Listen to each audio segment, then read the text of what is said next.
Assalamualaikum warahmatullahi wabarakatuh. Perkenalkan, nama saya Fitri Atisah, PGMI 6D.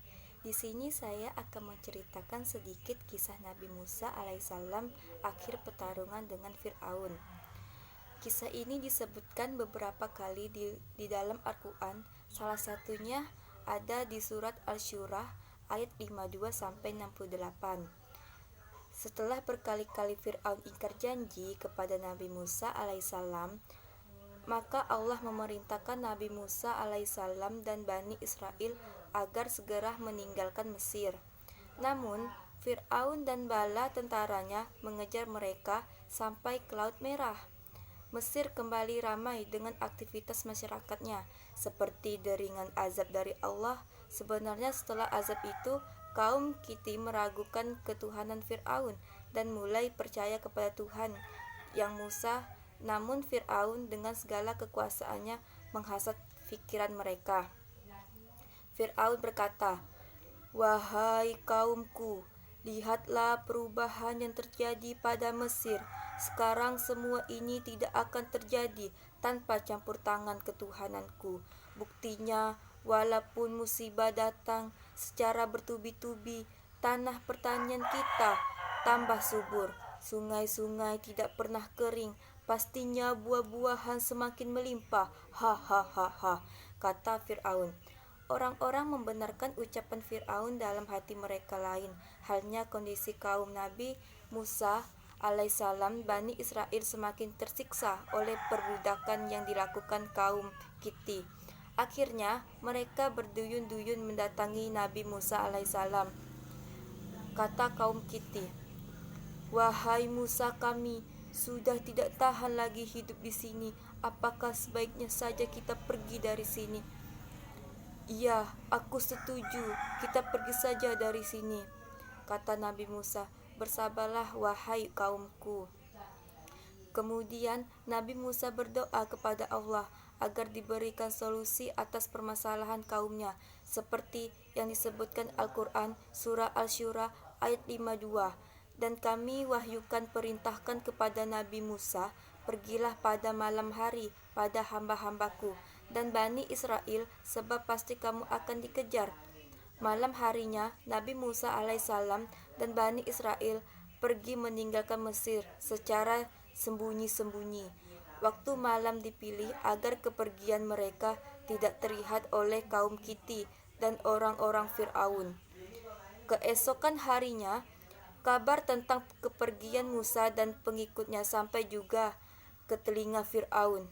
Fir'aun berkata, "Seenaknya saja mereka melarikan diri dariku. Wahai pengawalku, siapkan pasukan untuk mengejar Musa dan Bani Israel. Aku yakin mereka belum pergi terlalu jauh.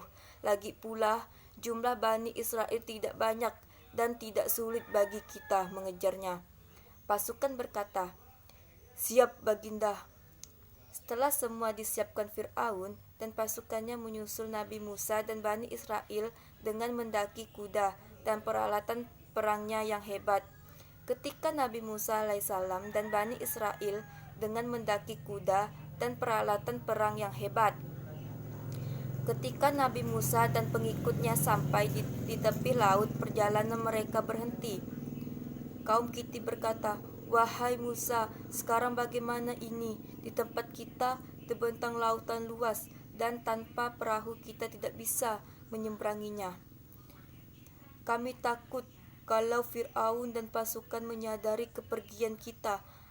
Aduh, bagaimana ini, wahai Musa?"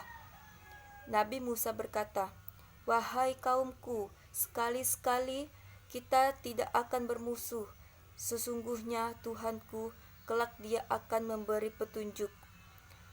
Seperti yang disebutkan Al-Quran surah Asy-Syura ayat 62, "Lalu kamu wahyukan kepada Musa, itulah laut itu dengan tongkatmu, maka terbelahlah lautan itu, dan setiap belahan seperti gunung yang besar."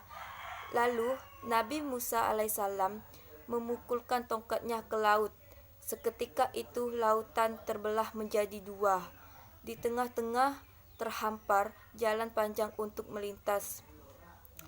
Kata kaum Kiti, Masya Allah, ayo kita segera bergegas, ayo cepat. Fir'aun dan para pengikutnya sampai ke tepi laut. Mereka takjub melihat paman dengan laut yang aneh.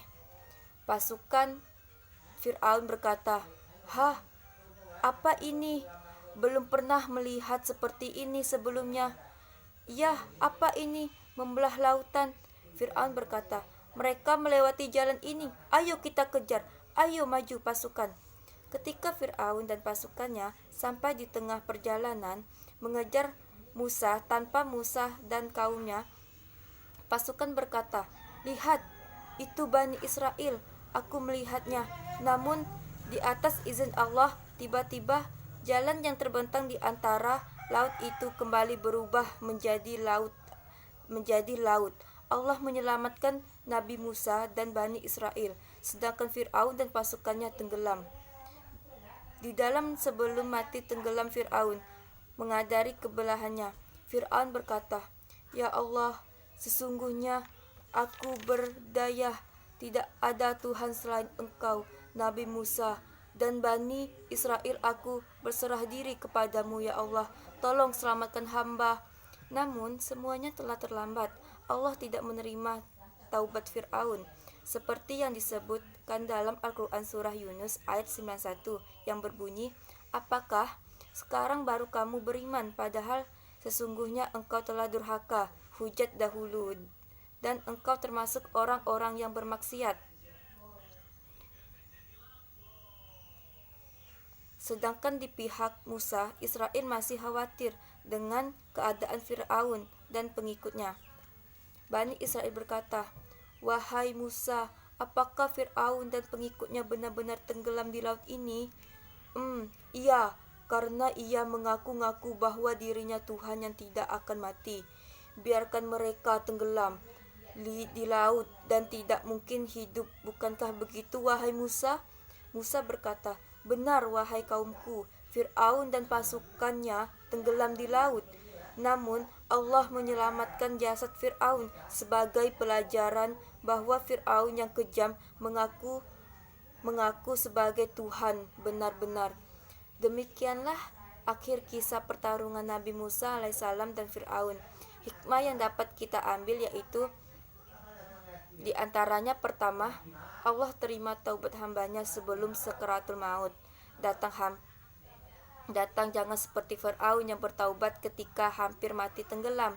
Yang kedua, sesungguhnya dosa tidak akan diampuni oleh syirik atau menyekutukan Allah, seperti sikap Fir'aun yang mengaku-ngaku sebagai Tuhan.